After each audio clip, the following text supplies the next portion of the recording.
Well, that was interesting. So, critique-wise, this is without a doubt, in my mind, superior to the 2006 version for a variety of reasons. It was less disturbing in what the movie executed. There weren't any, like, false things that would make you think, oh, this person is a suspect, but they weren't. And also, you knew exactly who your final girl was going to be in this one. Thank you. It was a very good portrayal of this generation's college kid level. I can definitely attest for that, having graduated from college literally the day this movie came out. And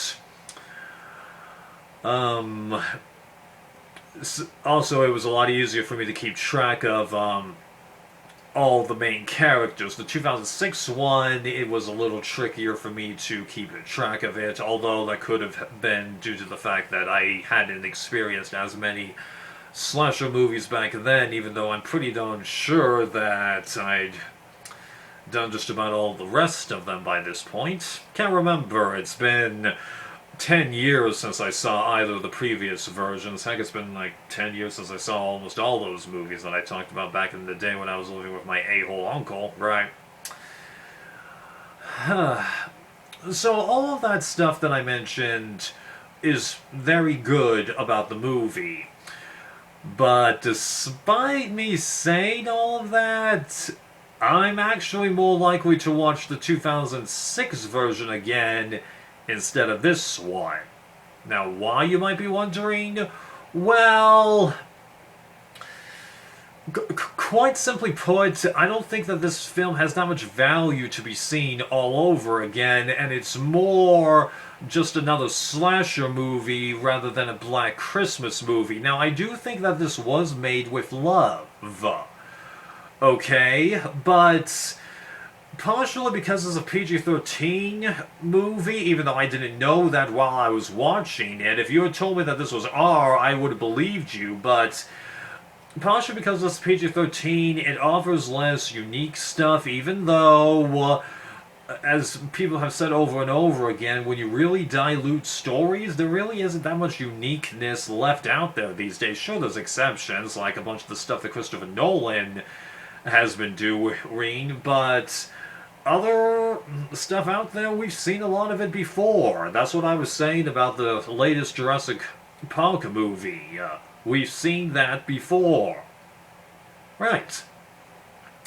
And also, the social aspects of the main characters, they were trying to do it, but it's a 90-minute movie, so you can't get that much social life in, unfortunately, and as a bunch of us know now, the real good storytelling, the deep stuff, it's not in films anymore, it's TV shows.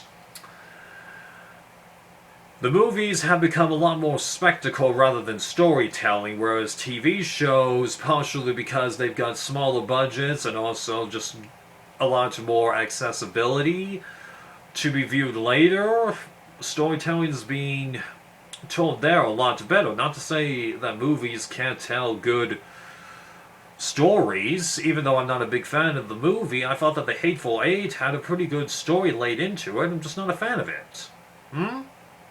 Right. So there's not that much uniqueness. The characters, I remember them more as, like, in relations to themselves than anything else.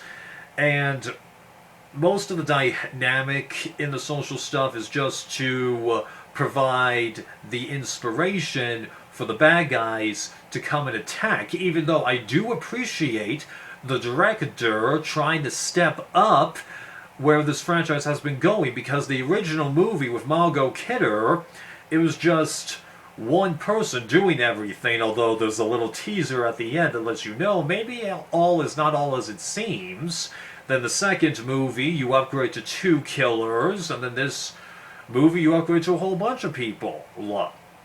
Okay, But, yeah, to me there was just not too much about the movie on a rewatch, and the funny thing is, even though I said that it was less disturbing, half of that is because of the rating, and then the other half of it is why I'm more likely to go back to those other two, because those movies were a little more disturbing in their kills. Now, you're probably going, but didn't the Texas Chainsaw movies and Friday 13th movies have much more gruesome kills?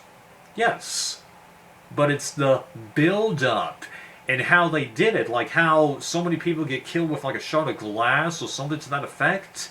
There's just something about that that made me just wince a little bit more when I was watching it, and I did miss that when I was watching this movie. Yeah.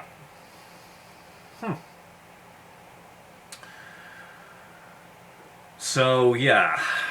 I think that just about wraps this up, I think. Critique-wise, it was better than the '06, but probably not likely to ever watch this one again unless I'm doing a big marathon of horror movies or everything in this franchise, of which, without question, this belongs in the franchise. It's just a different movie, you know?